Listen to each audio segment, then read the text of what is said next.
गरीब दर्जी सास की 5 बहू का सब्जी लहंगा।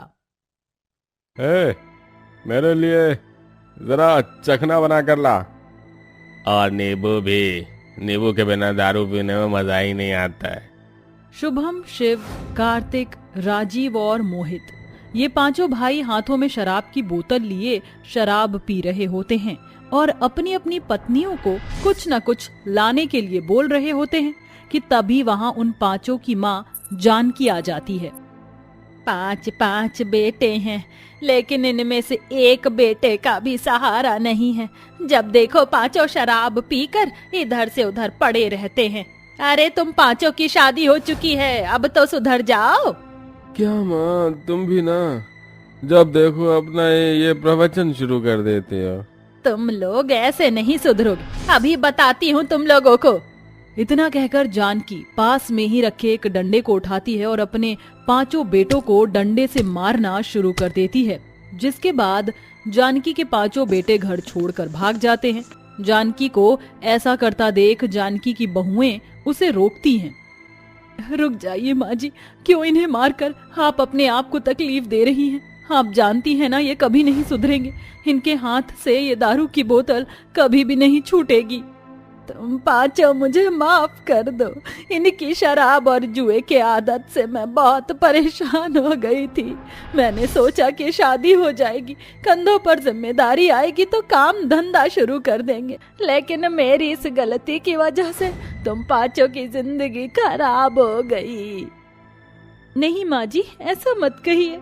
जो तकदीर में लिखा होता है वही होता है, हम उसे बदल नहीं सकते हैं।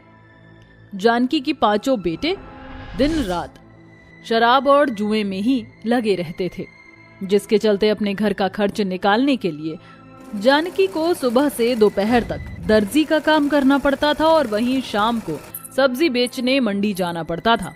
जानकी की 5 बहुएं अपने घर के आंगन में पत्ता गोभी, टमाटर और कई तरह की सब्जियां उगाती थी, जिसे टोकरी में भरकर जानकी मंडी बेचा करती थी।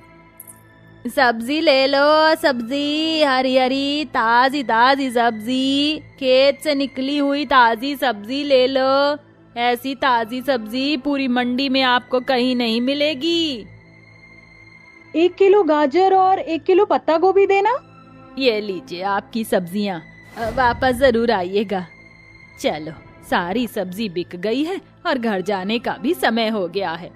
जानकी अपनी खाली सब्जियों का टोकरा उठाती है और घर जाने लगती है, लेकिन घर जाने से पहले जानकी एक बूढ़ी औरत के पास जाती है जो एक पेड़ के नीचे बैठी होती है। इस बूढ़ी औरत का नाम यशोदा होता है। आ गई तुम सब कुछ भूल सकती हो, लेकिन मुझे खाना देना नहीं। सही कहा तुमने, मैं ये कभी नहीं भूल सकती। अगर तुम ना होती तो शायद आज मैं जिंदा ना होती। जानकी रोज की तरह सब्जी बेचने के लिए मंडी जा रही होती है कि तभी सामने से आ रही तेज गाड़ी से जानकी का एक्सीडेंट होने वाला होता है कि तभी वहाँ यशोदा आकर जानकी की जान बचा लेती है। यशोदा बेसहारा और एक बूढ़ी औरत होती है, जिसे देखकर जानकी को बहुत बुरा लगता है। इसलिए जानकी हर शाम यशोदा को खाना दिया करती थी। जानकी यशोदा को खाना देने के बाद अपने घर जाती है और दोबारा सिलाई मशीन पर कपड़े सिलने के लिए बैठ जाती है। गांव की औरतें जानकी के पास ही कपड़े सिलाने के लिए आया करती थीं। ऐसे ही समय गुजरता रहता है और एक दिन, बहू, मैंने सारे कपड़े सिल दिए हैं, जिन जिन के कपड़े हैं वो आकर ले जाएंगे। मैं मंडी जा रही हूँ सब्जी बेचने के लिए, तुम लोग खाना खा लेना। इतना बोलकर जानकी अपनी सब्जियों का टोकरा उठाती है और सब्जी बेचने के लिए निकल जाती है। जानकी सब्जी बेचने के लिए जा ही रही होती है कि तभी अचानक उसका पैर एक पत्थर में लगता है और वो गिर जाती है, जिससे जानकी की आधी सब्जी नाले में बह जाती है और आधी सब्जियों पर गाड़ी चढ़ जाती है और जानकी की टोकरी भी टूट जाती है।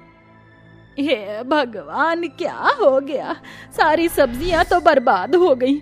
अब मैं क्या करूं? और मेरी टोकरी भी टूट गई। जानकी रोने लगती है कि तभी जानकी को यशोदा को खाना देने का याद आता है। इसलिए जानकी उठती है और यशोदा को खाना देने के लिए जाती है। जानकी, आज तुम बड़ी उदास लग रही हो, सब ठीक है ना? यशोदा के पूछने पर जानकी उसे सारी बातें बता देती है, जिसे सुनकर बस इतनी सी बात, ये लो मेरे पास काफी समय से ये टोकरी रखी हुई थी, तुम इसका इस्तेमाल कर सकती हो। जानकी वो टोकरी देखकर बहुत खुश हो जाती है और उसे लेकर अपने घर आ जाती है, जहां वो देखती है कि एक कस्टमर आकर उसकी बहुओं पर चिल्ला रही है। कहाँ है तुम्हारी दर्जी सास? जब कपड़े सिलने आते ही नहीं है तो सिले क्यों? मुझे ये लहंगा एक शादी में पहनना था, इसकी तो फिटिंग इतनी खराब है, अब मैं ये लहंगा कैसे पहनूं? क्या हुआ शनाया, आप इतना चिल्ला क्यों रही हो? जानकी की बात सुनकर शनाया जानकी के मुंह पर लहंगा फेंकती है, जिसके चलते वो लहंगा जानकी की टोकरी में गिर जाता है। ये लहंगा मुझे ठीक करके दो, वरना मेरे सारे पैसे वापस करो। इतना कहकर शनाया वहां से चली जाती है। शनाया के जाने के बाद जैसे ही जानकी की बहू उस टोकरी में देखती है तो उसे एक लहंगे की बजाय 5 लहंगे दिखाई देते हैं। माँ जी देखिए, इस टोकरी में लहंगा गिरने की वजह से इसमें और 5 लहंगे आ गए हैं। हाँ बहू, लगता है ये कोई जादुई टोकरी है। माँ जी ये लहंगे कितने सुंदर हैं, हम सब इन लहंगे को पहनना चाहते हैं। जानकी की 5 बहुएं उन लहंगों को पहन लेती हैं, जिसमें वो 5 बहुत खूबसूरत लगती हैं कि तभी वहां शनाया आ जाती है। मैं तुम लोगों को ये कहने आई थी कि मुझे लहंगा कल तक चाहिए, और तुम 5 लहंगा पहनकर घूम रही हो। कहाँ है मेरा लहंगा? गुस्सा मत करो, मैंने तुम्हारा लहंगा ठीक कर दिया है, ये लो, अब इसमें कोई भी दिक्कत नहीं आएगी। शनाया लहंगा लेकर वहां से चली जाती है, लेकिन शनाया को जानकी और उसकी बहुओं पर शक होता है, जिसके बाद वो उन सब पर नजर रखती है। मेरे पास कुछ पैसे हैं, एक काम करते हैं, इस टोकरी में ये पैसे डालकर देखते हैं। निकिता जैसे ही उस टोकरी में कुछ पैसे डालती है तो वो पूरी की पूरी टोकरी पैसों से भर जाती है, जिसे देखकर आरुषि भी उसमें अपनी सोने की एक चेन डाल देती है और पूरी टोकरी सोने की चेन से भर जाती है। ये सब देखकर जहां एक तरफ जानकी का पूरा परिवार खुश होता है, वहीं दूसरी तरफ से शनाया ये सब देखकर हैरान हो जाती है। अच्छा तो ये बात है, अब तो ये जादुई टोकरी मुझे चुरानी ही पड़ेगी। जानकी और उसकी बहुओं की जिंदगी बदलने लगती है। जानकी उस टोकरी में थोड़ी बहुत सब्जियां डाल देती है और वो पूरी टोकरी सब्जियों से भर जाती है, जिसकी वजह से जानकी गरीबों को भी फ्री में सब्जी देती है और उनसे दुआएं लेती हुई ऐसे ही अब पूरे परिवार की जिंदगी धीरे धीरे सुधरने लगती है।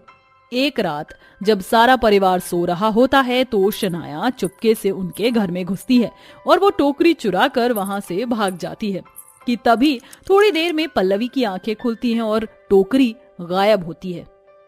माँ जी सब लोग उठो, देखो हमारी टोकरी गायब है और खिड़की का भी दरवाजा खुला हुआ है, लगता है किसी ने जादुई टोकरी चुरा ली, अब हम लोग क्या करेंगे?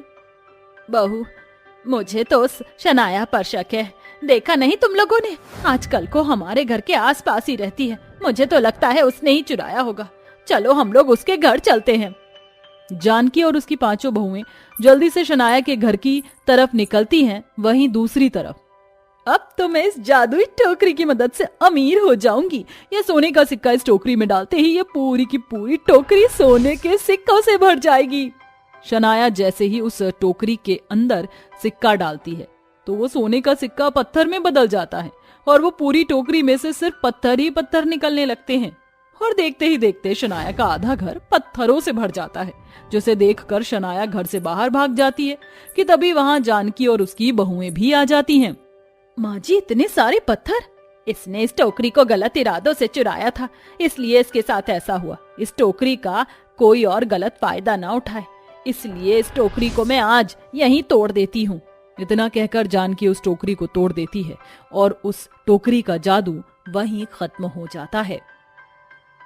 अम्बे तू है जगदम्बे काली, जय दुर्गे खप्पर वाली, तेरे ही गुण गाए भारती ओ मैया, हम सब उतारे तेरी आरती। नहीं मांगते धन और दौलत, ना चांदी ना सोना मैया, ना चांदी ना सोना, हम तो मांगे माँ तेरे मन में एक छोटा सा कोना। अम्बे तू है जगदम्बे काली, जय दुर्गे खप्पर वाली, तेरे ही गुण गाएं भारती। दुर्गा माँ, मेरी माँ तो है नहीं कि वो मुझे अपने हाथ से खिलाए, लेकिन आप मेरे हाथ से इस भूख को ग्रहण कर लीजिए। आखिर हमारे बीच भी तो माँ बेटी का रिश्ता है ना। महज 15 साल की रंग रूप से काली वंशिका दुर्गा माँ की बहुत बड़ी भक्त थी, इसलिए सुबह शाम नित्य दिन सेवा करती थी। दरअसल उसकी माँ अंबिका भी दुर्गा माँ की बहुत बड़ी भक्त थी, पर चलती बीमारी के कारण 2 साल पहले वह इस दुनिया को छोड़कर चल बसी। ऐसे में वंशिका अकेले ही दुर्गा माँ की पूजा करती थी और उसका यूं सूनापन देखकर पिता राजेश एक तलाकशुदा कनिका नाम की औरत से शादी कर लेता है, जिसकी 10 साल की गोरी सी बेटी आराधना थी। राजेश दोनों को बेटी का प्यार देता और आपस में प्यार से रहने को कहता। एक दिन आराधना और वंशिका दोनों गुड़िया के साथ खेल रही थीं, तभी आराधना उसकी गुड़िया छीन लेती है। ला मुझे इसे दे, ये तेरे टाइप की गुड़िया नहीं लग रही है। आराधना, ये तू क्या कर रही है? मेरी गुड़िया वापस कर, मुझे घर घर खेलने दे। अरे तू काली है ना, तो तेरी गुड़िया भी काली होनी चाहिए। रुक, मैं अभी कर देती हूँ। ऐसा कहते ही आराधना वंशिका की गुड़िया पर पेंटिंग कलर से काला कर देती है और देखकर कहती है, देखना, अब तेरी गुड़िया बिल्कुल तेरे जैसी लग रही है। आराधना, ये तूने बिल्कुल ठीक नहीं किया। हमेशा ऐसे क्यों करती है? क्योंकि तो काली है। तेरे जैसी काली सौतेली बहन को अपने साथ रखूंगी तो कहीं तेरी परछाई मुझ पर ना पड़ जाए, इसलिए तुझे याद दिला रही हूँ, तू काली है, मुझसे दूर रहा कर। आराधना, मैं तेरी बड़ी बहन हूँ, मेरा रंग थोड़ा दबा हुआ है, पर इस वजह से हम दोनों के बीच लड़ाई हो, ये ठीक नहीं है ना। देख, हम दोनों प्यार से रहेंगे तो अच्छा रहेगा। तभी आराधना की माँ कनिका वंशिका का जोर से हाथ पकड़कर कहती है, ए कलूटन, आराधना को क्या पट्टी पढ़ा रही है? वो बोल रही है ना उससे दूर रहे तो मतलब दूर रहे। मैं नहीं चाहती मेरी बेटी पर तेरा साया पड़े। और खड़ी क्या है, गुड्डे गुड़ियों से खेलना छोड़ दे, जाकर खाना बना, उसके बाद पूरी रसोई साफ कर। माँ, मेरे हाथों में दर्द हो रहा है, छोड़ दीजिए, मैं सारा काम कर दूंगी। चल जाए यहाँ से। ये सुनकर वंशिका घर के काम करने चली जाती है और खिलौनों को कनिका कचरे में डाल देती है, जिससे वंशिका को बहुत बुरा लगता है। वक्त गुजरता है, कनिका अपनी सौतेली बेटी के साथ सौतेला व्यवहार ही करती थी। घर के सारे काम वही करती थी, खाना भी कभी कभी देती थी तो कभी नहीं देती थी, पर अपनी बेटी के लिए सुंदर ड्रेस लाती थी, उसका मनपसंद चॉकलेट, पिज्जा, बर्गर उसे खिलाती थी। ये सब देखकर वंशिका जी ललचाए ही रह जाती थी। शाम के 5 बज गए थे। कनिका का बोला हुआ वंशिका सारा काम कर देती है। दुर्गा माता की पूजा करने वो जा ही रही थी कि कनिका बाल पकड़ के कहती है, दुर्गा माँ की लाडली, रोज सुबह शाम आरती करके 2-3 किलो घी खत्म कर दिया। क्या करेगी अपनी दुर्गा माँ की पूजा करके? वो तेरे को गोरा नहीं बना देंगी, या मैं तुझसे प्यार से पेश नहीं आऊंगी। चल, मेरा सर बहुत दर्द हो रहा है, पहले सर दबा। माँ, छोड़ दीजिए मुझे। माँ, संध्या का समय हो गया है, माता रानी की पूजा कर देती हूँ, फिर मैं आपके सर की मालिश भी कर दूंगी, दबा भी दूंगी। अच्छा, मुझे तेरे इशारों पर चलना पड़ेगा क्या? जितना बोल रही हूँ उतना कर, बाद में करियो अपनी माता रानी की पूजा। ठीक है माँ, मैं पहले आपका सर दबा देती हूँ। फिर वंशिका आधे घंटे तक कनिका का सर दबाती है और उसके बाद माता रानी से क्षमा मांगकर पूजा करती है। महीने गुजरते हैं, नवरात्रि का त्योहार आ जाता है, जो कि वंशिका घर पर 9 कन्या का पूजन करना चाहती थी, लेकिन कनिका उसे कुछ भी नहीं करने देती थी। 1 साल बीत जाता है। कनिका और आराधना का व्यवहार वंशिका के प्रति बिल्कुल नहीं बदलता। वंशिका रोती थी, पर पिता राजेश जानने के बाद भी कुछ नहीं कर सकता था, क्योंकि कनिका उसे छोड़ जाने की धमकी देती थी। फिर धीरे धीरे कनिका बीमार होने लग गई। किसी भी अस्पताल में उसका इलाज ठीक से नहीं चल रहा था। एक दिन बिस्तर पर पड़े कनिका आराधना को पुकारती है, आराधना, आराधना बेटी, सुन, मुझे थोड़ा पानी दे दे, कितनी देर हो गई है, सुन नहीं रही। माँ, ये लीजिए पानी, आराधना खेलने गई है इसलिए मैं ही पानी ले आई, आप बैठ जाइए, आपका दवाई का भी वक्त हो गया है। ठीक है।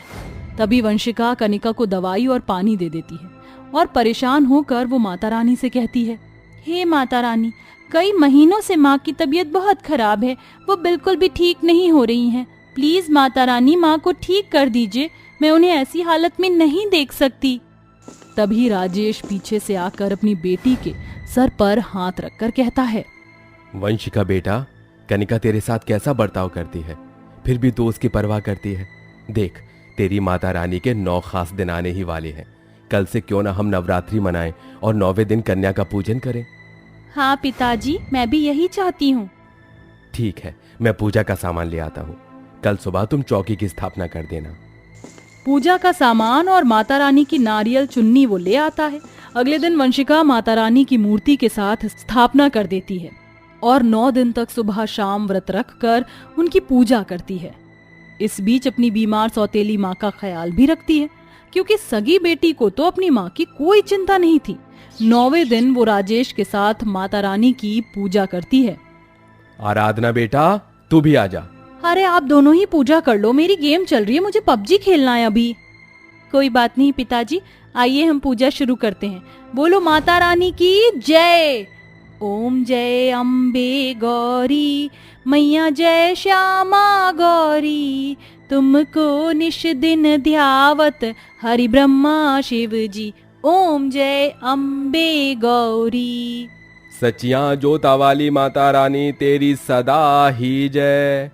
हे माता रानी, कनिका को ठीक कर दीजिए, मेरी बेटी की विनती सुन लीजिए। बेटा, मैं जाकर कन्या को बुला लाता हूँ, तू बाकी की तैयारी कर। जी पिताजी। फिर वंशिका माता रानी का प्रसाद और कन्या का खाना बनाती है। काम खत्म करके वो दूसरे कमरे में चली जाती है। तभी आराधना वहां आकर तेज गैस पर उसके सारे खाने को जला देती है। बड़ा शौक है ना इसको नवरात्रि करने का, देखती हूँ कैसे 9 कन्या को खाना खिलाएगी। फिर वंशिका कमरे से बाहर आकर देखती है कि उसका बना हुआ सारा खाना जला हुआ है। वो ये सब देखकर बहुत परेशान हो जाती है। हे भगवान, ये कैसे हो गया? कन्या तो आने वाली होंगी, अब मैं उन्हें क्या खिलाऊंगी? कोई बात नहीं, जल्दी से हलवा चने तैयार कर लेती हूँ। फिर वंशिका दोबारा से हलवा चने तैयार करती है। राजेश भी 9 कन्या को ले आता है। फिर वंशिका उन कन्याओं के पैरों को जल से धोती है, उन्हें आसन देती है, माथे पर टीका लगाकर चुनरी उड़ा देती है और हलवा चने परोस देती है, जिन्हें वो बड़े प्रेम भाव से कन्या ग्रहण करती हैं। बेटा तुम्हें और हलवा दूं? हाँ दीदी। इस तरह से 9 कन्या अच्छे से पेट भर कर खाना खा लेती हैं और घर चले जाते हैं। एक बार फिर वंशिका माता रानी को धन्यवाद करती है। हे माता रानी, आपके आशीर्वाद से मैंने 9 कन्याओं को भोजन ग्रहण करवा दिया। अब बस माँ को ठीक कर दीजिए, मुझे और कुछ नहीं चाहिए। तभी वंशिका की बात सुन दुर्गा माता की मूर्ति से माता रानी प्रकट होती हैं। पुत्री, तुम बेहद स्नेह दिल से परिपूर्ण हो। तुमने इस तरह 9 दिन तक मेरी सेवा की है, छोटी कन्याओं को खाना खिलाया है, बल्कि अपनी माँ का भी ख्याल रखा है। उससे मैं अत्यंत खुश हूँ। कनिका ने तुम्हारे साथ बहुत बुरा किया है, फिर भी तुम्हें उसकी चिंता है, इसलिए मैं तुम्हारी माँ को सेहतमंद होने का आशीर्वाद देती हूँ और तुम भी अपने जीवन में सदा खुश रहोगी। जय हो माता रानी, आपके दर्शन पाकर मैं धन्य हो गई। दुर्गा माँ अंतर ध्यान हो जाती हैं और चौखट पर खड़े कनिका वंशिका की सारी बात सुन लेती है और वह बिल्कुल ठीक हो जाती है और अपनी बेटी को गले लगाकर कहती है, मेरी बच्ची, मेरी वंशिका, मुझे माफ कर दे। मैंने तेरे साथ कितना बुरा बर्ताव किया, तुझे काला बोला, फिर भी तूने मेरी इतनी सेवा की और मेरे लिए माता रानी से आशीर्वाद मांगा, और एक आराधना है, उसे मेरी बिल्कुल परवाह नहीं। माँ माफी मत मांगिए, आपने मुझे अपना लिया, यही बहुत है मेरे लिए। माँ वंशिका, मुझे माफ कर दीजिए, मैंने भी आप दोनों के साथ बहुत गलत किया, पर अब से मैं तेरी तरह बनूंगी वंशिका। हाँ, अगले साल हम चारों माता रानी की सेवा करेंगे साथ में। हाँ माता रानी, जैसे आपने मुझे स्वस्थ कर दिया, ऐसे ही अपने और भक्तों को स्वस्थ कर देना और खुश रखना। इस तरह काली वंशिका को अपनी सौतेली माँ से प्यार मिल जाता है और ये सब दुर्गा माँ के आशीर्वाद से संभव हो पाता है। और अगले साल वंशिका पूरे आधार के साथ परिवार सहित माता रानी के नवरात्रे रखती है और सब खुशी खुशी रहने लगते हैं।